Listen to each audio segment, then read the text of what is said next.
Bareilly international university की vice chancellor doctor लता अग्रवाल, जो कि प्रसूति रोग विशेषज्ञ भी हैं। तो आज हम डॉक्टर से इस बारे में बात करेंगे कि गर्भधारण के समय या गर्भवती महिलाओं को किन किन बातों का ध्यान रखना चाहिए या कौन कौन सी ऐसी समस्याएं हैं जिनका उनको सामना करना पड़ता है। तो इस बारे में हम डॉक्टर से बात करेंगे। मैम, आपका हमारे चैनल में स्वागत है।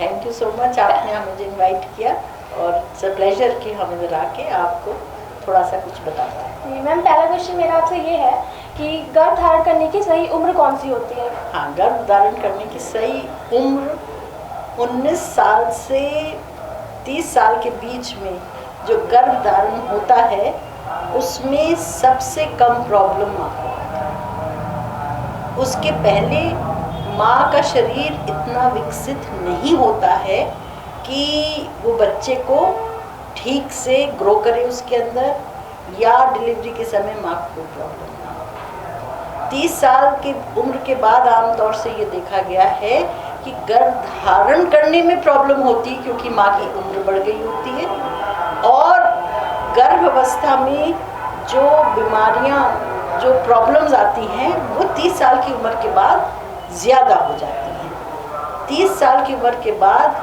बच्चे में भी कमियाँ, जो जेनेटिक प्रॉब्लम्स हैं उनका इंसिडेंस बढ़ जाता है। तो जो सबसे सही उम्र है गर्भ धारण करने की वो 19 से 30 साल के बीच। ठीक है। और गर्भवती महिलाओं को ये बताइएगा कि गर्भवती महिलाओं को कब कब डॉक्टर के पास जाना चाहिए और कौन कौन सी ऐसी जांचें हैं जो वो कराना चाहिए और क्यों? जो सबसे इम्पोर्टेंट बात है कि जैसे ही महिला अपना पहला पीरियड मिस करे, माहवारी मिस करे, उसको डॉक्टर के पास जाना चाहिए और इस बात को सुनिश्चित कराना चाहिए कि वो उस गर्भ धारण है कि नहीं। ठीक है, क्योंकि उन्होंने अपना घर में बैठी हैं कि चलो पीरियड नहीं आया 3 महीने में, मैं 3 महीने की प्रेगनेंसी है ये सोच के पहुंचती हैं और कभी कभार गर्भ धारण ही नहीं हुआ होता है। तो जैसे ही एक शादीशुदा औरत अपना पीरियड मिस करे उसको डॉक्टर से कंसल्टेशन करना आवश्यक है। और अगर महिला का प्रेगनेंसी टेस्ट पॉजिटिव आता है तो एक अल्ट्रासाउंड हम लोग एडवाइस करते हैं। उससे ये पता चल जाता है कि जो गर्भ है वो बच्चेदानी में ही धारण किया है, ऐसा तो नहीं है कि ट्यूबल प्रेगनेंसी हो गई है या बच्चेदानी के बाहर, जिसको हम एक्टोपिक प्रेगनेंसी कहते हैं, जिससे महिला की जान को खतरा हो सकता है, ऐसा तो नहीं है। फिर डॉक्टर ऐसी महिलाओं का जिनका वो सुनिश्चित कर लेते हैं कि गर्भधारण हो गया है, कुछ खून की और यूरिन की जांच करवाते हैं। खून की जांच में जो प्राय सबसे इम्पॉर्टेंट जांच होती है वो मरीज़ के हीमोग्लोबिन और उसका ब्लड ग्रुप। ये बहुत ही इम्पॉर्टेंट 2 जांचें हैं जो होनी चाहिए, और ये सही समय है जब हम डायबिटीज़ के लिए, आजकल diabetes, India is becoming the diabetic capital of the world. तो डायबिटीज़ के लिए, इसके लिए एक नया टेस्ट हुआ है, single dose and single time test, जिसको हम GCT के नाम से बताते हैं। इसमें सिर्फ 75 ग्राम ग्लूकोज दिया जाता है। मरीज़ को खाली पेट आने की कोई ज़रूरत नहीं होती, क्योंकि ये समझना होता है कि अगर मरीज़ डायबिटिक नहीं है तो कितनी भी चीनी खा ले उसकी बॉडी चीनी को कंट्रोल कर लेगी। अगर वो डायबिटीज़ की तरफ जा रहा है तभी नहीं कंट्रोल कर पाएगी। तो इसीलिए 75 ग्राम्स ऑफ ग्लूकोज दे के 2 घंटे बाद हम लोग एक जांच करते हैं। ब्लड लेवल्स उसके लिए फिक्स्ड हैं कि इस ब्लड लेवल पे हम कहेंगे कि डायबिटिक नहीं है।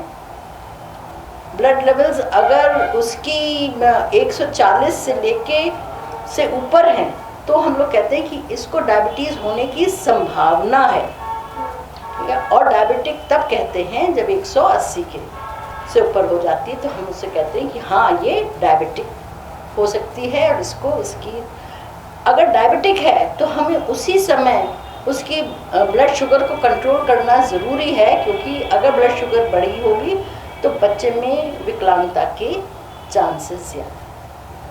हीमोग्लोबिन इसलिए ज़रूरी है क्योंकि अगर अनीमिक है माँ तो हमारे पास अभी 9 महीने हैं उसके खून की मात्रा को सही करने के लिए। माँ को क्या खाना चाहिए क्या नहीं खाना चाहिए ये समझाने के लिए। और ब्लड ग्रुप इसलिए ज़रूरी है क्योंकि अगर RH नेगेटिव मदर हुई तो हमें फादर का ब्लड ग्रुप कराना बहुत ज़रूरी होता है।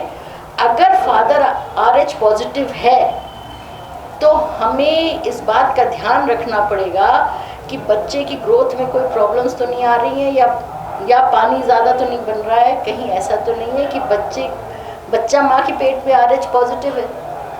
उसकी जो प्रॉब्लम्स हैं वो हमें देखनी पड़ती हैं। और ऐसे बच्चे को जिसकी मदर RH नेगेटिव है और फादर RH पॉजिटिव है, हम थोड़ा जल्दी पेट से बाहर निकाल लेते हैं, क्योंकि डायबिटिक बच्चे को हमें जल्दी पेट से बाहर निकालना पड़ता है। तो इसीलिए बहुत ज़रूरी है कि हमें शुरू ही में पता चल जाए कि मरीज़ में कोई कमी है कि नहीं। उसके बाद एक जेनेटिक टेस्ट आजकल बहुत ज़रूरी हो गए हैं ये देखने के लिए कि बच्चे में कोई जेनेटिक प्रॉब्लम तो नहीं है। जैसे इसके लिए हम उनको ब्लड की एक स्पेशल जांच होती है जो कराने के लिए कहते हैं, और ये बहुत इम्पॉर्टेंट है। बहुत सारे मरीज़ कहते हैं हमें कराने की ज़रूरत नहीं है, ये तो बहुत महंगी है। पर अगर वो जांच पॉजिटिव आती है तो फिर हमें दोबारा रिपीट करानी पड़ती है ये देखने के लिए। फिर इन दोनों जांचों का हमें मेल करके देखना पड़ता है कि कहीं बच्चा पेट में ऐसा तो नहीं है कि उसके सर नहीं ठीक से बना हो या उसका सर बड़ा निकले, तो पहले पता चल जाता है। तो we can remove a child जो पैदा होने के बाद माँ और फैमिली को दुख हो कि हमारे घर में ऐसा बच्चा पैदा हो गया, we can tell them before. तो इट इज़ वेरी इम्पॉर्टेंट कि हम जैसे ही पीरियड मिस करें डॉक्टर से संपर्क करें। ठीक है। आजकल देखा जाता है कि प्रेगनेंसी जब स्टार्ट होती है उसके बाद महिला का ये होता है मूड भी चेंज होता है या फिर कुछ खाने का मन नहीं करता है, तो किस तरह से उनको क्या क्या डाइट प्लान लेना चाहिए? मूड चेंजेस और मूड स्विंग्स तो हार्मोनल लेवल्स, क्योंकि हार्मोन सब बढ़ना शुरू कर जाती है। जैसे आप देखते हैं कि जब बच्ची एडोलेसेंस की तरफ जाती तो भी मूड स्विंग्स होते हैं, क्योंकि अब हार्मोन्स आए और अब क्योंकि जिस मात्रा के लिए हमारी बॉडी कस्टम थी उससे ज़्यादा आ रही है, बॉडी उसके लिए कस्टम नहीं है। तो हाँ, मूड स्विंग्स प्रेगनेंसी में ज़रूर होते हैं। बेमतलब गुस्सा आ जाना या कोई चीज़ें, बहुत सारी लोगों को जो चीज़ें पहले पसंद थी वो नहीं पसंद आ रही हैं, कोई स्मेल से उनको नफरत हो जाती है, कोई ये भी होता है कि हाँ लिपस्टिक नहीं लगाना है, वो लिपस्टिक लगाया मुझे तो उल्टी आ रही है लिपस्टिक देखने के लिए। These are just normal inconveniences of pregnancy, ये कोई बहुत बड़ी बात नहीं है। और डाइट में पहले 3 महीने में हम लोग थ्रू आउट प्रेगनेंसी कि आप लोग अगर खा नहीं पा रही हैं तो कम खाएं पर जल्दी खाएं। नॉर्मली आदमी ये सोचता है घर में कि घर के सब व्यक्ति खा लेंगे तब हम खाएंगे, ऐसा प्रेग्नेंट वुमेन के साथ नहीं होना चाहिए। उसको जब भूख लगे उसको तब खाना चाहिए। घर के मर्दों को इसमें उनकी हेल्प करनी चाहिए कि नहीं मेरा इंतज़ार मत करना, ठीक है अपना, क्योंकि ये बच्चा तुम्हारा भी और मेरा भी है, हम दोनों का, और हमें स्वस्थ बच्चा चाहिए। तो ये इस पे घर के मर्दों को थोड़ा सा हेल्प करना पड़ेगा। और आजकल आई डोंट थिंक फैमिलीज़ में मदर इन लॉ वगैरह कहती होंगी कि मत खाओ या ये मत करो, बट लड़कियों को इनबिल्ट है इंडियन वीमेन में कि जब सब लोग खा लेंगे तब हम खाएंगे। पर they must take small frequent meals, हर 2 घंटे पे कुछ खाना चाहिए कि ब्लड शुगर लेवल्स मेंटेन रहें। इस बात का ध्यान रखना चाहिए कि जब वो बिस्तर से उठें तो एकदम कूद के ना उठें, करवट लें, थोड़ी देर करवट पे बैठें, फिर बिस्तर पे उठ के बैठें, ब्लड को थोड़ा सा अपना नॉर्मलाइज होने दें, उसके बाद खड़ी हों। इससे चक्कर कम आएगा, जिसका वो लोग कहते हैं ना कि हम जैसे बिस्तर से उठते हैं चक्कर आने लगता है, क्योंकि जो बॉडी प्रोजेस्टेरोन हार्मोन के मारे जो हमारा सिस्टम है वो कंट्रोल नहीं कर पाता है ब्लड का फ्लो। इसीलिए ये बहुत ज़रूरी है कि वो धीरे से उठें, पानी ज़्यादा पिएं। पानी बहुत इम्पॉर्टेंट है पीने के लिए, इससे कब्ज़ नहीं होता है। अगर कब्ज़ हो जाता है और कब्ज़ की दवा देनी पड़े तो बच्चे के गिरने की संभावना। तो इसीलिए हम उनसे कहते हैं कि हरी तरकारी खूब खाइए, पानी खूब फ्लूइड होना चाहिए डाइट में, कब्ज़ ना हो, और पेशाब रोकनी नहीं चाहिए, जल्दी जल्दी यूरिन में पास करनी चाहिए। इससे आपकी बॉडी क्लीन एंड क्लियर रहती है और बीमारी आपको उल्टी की फीलिंग कम आती है। जिन औरतों को उल्टी की फीलिंग आती है उनको ये ध्यान रखना चाहिए कि खाली पेट ज़्यादा को चाहे 2 बिस्किट ही खा लें, ज़रूरी नहीं कि पूरा खाना खाएं। और घर वालों को भी ये ध्यान रखना चाहिए कि अगर उनको उल्टी महसूस हो रही है तो उनको वही चीज़ खाने को दे जो उनको पसंद आ रही हो, चाहे उसमें ताकत हो चाहे ना हो, क्योंकि आपने कुछ फोर्स किया और उल्टी करके उसने निकाल दिया तो क्या फ़ायदा। So it is very important कि जो उसकी पसंद है पहले 3 महीने में आप उसको वही खिलाएं। पहले 3 महीने में अगर थोड़ा सा वेट लॉस भी हो जाता है तो ये कोई बड़ी बात नहीं है, हमारे पास 6 महीने हैं उस वेट को गेन बैक करने के लिए। ठीक है, और क्या क्या ऐसी सावधानियां हैं जो माँ को बरतनी चाहिए जिससे बच्चा जब हो तो वो स्वस्थ हो?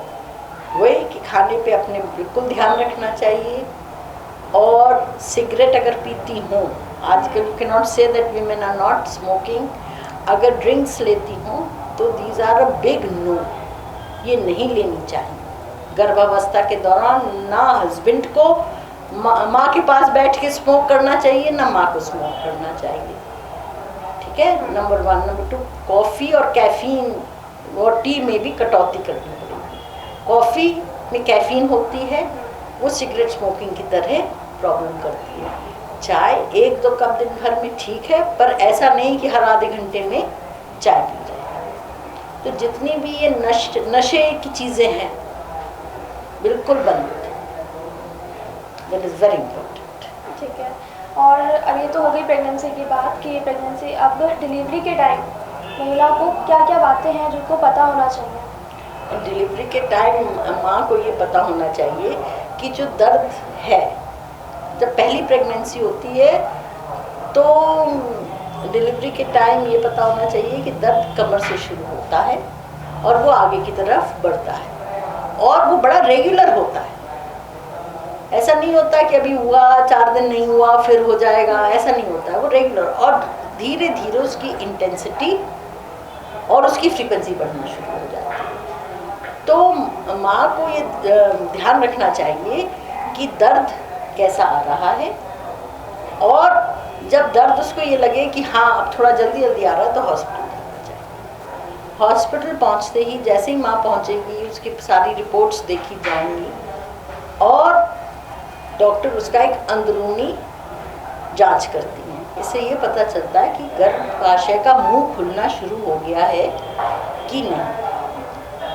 फिलहाल ये तो जब दर्द आ रहे हैं, अगर इसके पहले कभी खून चल जाए या पेशाब जैसा पानी छूट जाए तो तुरंत अस्पताल जाना चाहिए। अगर माँ को ये फीलिंग हो कि बच्चा मेरे गर्भ में घूम नहीं रहा है तो उसको बिना इंतज़ार करे अस्पताल पहुँचाना चाहिए, क्योंकि हम लोग इस बच्चे की दिल की धड़कन बाद में जाती है, वो घूमना पहले बंद करता है ना। जैसे आप टायर्ड हो गए तो आप पहले एक जगह बैठ जाएंगे, वैसे वो बच्चा माँ के पेट में घूम रहा था, उसने घूमना बंद कर दिया क्योंकि वो उसका दिल उसको सपोर्ट नहीं कर रहा है। ऐसे में अगर हम लोग इस बात का बहुत ध्यान रखते हैं, अगर माँ कह रही है कि बच्चा नहीं घूम रहा है और हमें कितनी भी अच्छी धड़कन मिल रही है, हम लोग मदर को एडमिट कर लेते हैं, 48 आवर्स वॉच करते हैं कि इसको ऐसे गलत फहमी तो नहीं हुई, तो उस समय भर्ती होने के लिए भी नहीं मना करना चाहिए। तो ये बातें थोड़ी सी माँ को इस बातों के लिए सजग रहना चाहिए। और प्रेगनेंसी में भी डॉक्टर से जब आप बात करने जाएं, उन्होंने आपको देखा, उनसे पूछना चाहिए कि डॉक्टर साहब इस तिमाही में मुझे क्या सावधानियां बरतनी है। हर तिमाही के बारे में डॉक्टर आपको बताएंगी, कहीं कहीं तो आपको प्रिंटेड स्लिप्स भी मिल जाएंगी हिंदी में कि ये तो उनको ज़रूर पढ़ें और अवश्य उनका पालन करें जो उस पर लिखा है। भारी वज़न बिल्कुल नहीं उठाना चाहिए प्रेगनेंसी में, पर जो काम आप रोज़ कर रहे हैं, अगर आप कार ड्राइव कर रहे हैं, you can drive a car. अगर आप exercises which are not very, जो आपकी बहुत ज़ोर नहीं लग रहा हो, वो आप कर सकते हैं। योगा आप कर सकते हैं, ये आपको करनी चाहिए। ये सब जो लोग एक्टिव रहते हैं थ्रू आउट प्रेगनेंसी, उनकी नॉर्मल डिलीवरी के चांसेस हैं। जो लोग बिस्तर पे लेटे रहते हैं, क्या प्रेग्नेंट हो गया अब तो बिस्तर पकड़ लो, सब खाना बिस्तर पे मिलेगा, कोई ना कोई बीमारी बताते रहो कि बिस्तर में मिलेगा, they end up in caesarean sections. Because the body is not accustomed कि हम कुछ काम करें ना, आराम की आदत पड़ गई है। तो आजकल देखा जा रहा है कि जैसा कि अभी आपने बताया कि ऑपरेशन से ज़्यादा हो रहे हैं। नहीं, ऑपरेशन ज़्यादा इसलिए आपको लग रहा है कि अब हमारे पास नई नई मशीनें आ गई हैं जो हम जिससे हम मदर पे लगा देते हैं बच्चे की दिल की धड़कन देखने के लिए, बच्चे की दिल की धड़कन ठीक चल रही है कि नहीं, तो हमें जल्दी पता चल जाता है कि बच्चे को कुछ होने वाला है। तो बच्चा, हमारा एम क्या है, स्वस्थ माँ और स्वस्थ बच्चा, हम जल्दी निकाल देते हैं। बच्चा उल्टा है तो हम रिस्क नहीं लेंगे कि गर्दन फंस जाए बच्चे की, हमें सिजेरियन करना पड़ेगा। माँ का रक्तचाप कभी कभी बहुत बड़ा होता है, तो जब वो जोर लगाएगी तो रक्तचाप और बढ़ जाएगा। तो कुछ बीमारियाँ ऐसी होती हैं कि हार्ट की बीमारी है जिसके बारे में पहले ज़माने में नहीं पता चलता था, आजकल हम लोग को पता चल जाता है कि माँ इस लायक ही नहीं है कि वो जोर लगाए, तो हम ऑपरेशन करके निकाल लेते हैं। कुछ बच्चों में कुछ कमियाँ होती हैं जो इस लायक नहीं होता कि वो जोर लगा के पैदा हो, तो हमें ऑपरेशन करके बच्चा निकालना पड़ता है। हमारा एम है स्वस्थ माँ और स्वस्थ बच्चा। मेरा लास्ट क्वेश्चन ये है कि बेबी हो जाता है उसके बाद बच्चे को माँ के साथ रखना चाहिए या अलग, या फिर बेस्ट तरीका यही है कि माँ के साथ रखो। माँ के साथ? वो बॉन्डिंग जो होती है मदर और माँ के पास, जो बच्चा रखा जाता है उसमें ये देखा जाता है कि उसकी ग्रोथ बेटर होती है, उसको बीमारियाँ कम लगती हैं। तो इसीलिए माँ के साथ रखना चाहिए और माँ को अपना दूध भी पिलाना चाहिए बच्चे को। जो माएँ अपना दूध बच्चे को पिलाती हैं उनका फिगर भी जल्दी ठीक हो जाता है और बच्चा भी समाज में रहने के लिए उसका जो मेंटल डेवलपमेंट है वो बॉन्डिंग से हुआ है, तो वो समाज में भी अच्छा व्यक्ति बनता है। असामाजिक तत्व कम बनता है जिसने अपनी माँ के पास ठीक से फील लिया। ठीक है, आपने सारी नॉलेज जानकारी की बातें बताई, उसके लिए आपका बहुत बहुत धन्यवाद। Thank you so much. आपको आज गर्भवती महिलाओं को क्या क्या समस्याएं होती हैं या किन किन चीज़ों का ध्यान रखना चाहिए, इस बारे में हमने आज बात की डॉक्टर लता अग्रवाल से। सेहत से जुड़ी जानकारी लेने के लिए देखते रहिए अमृत विचार।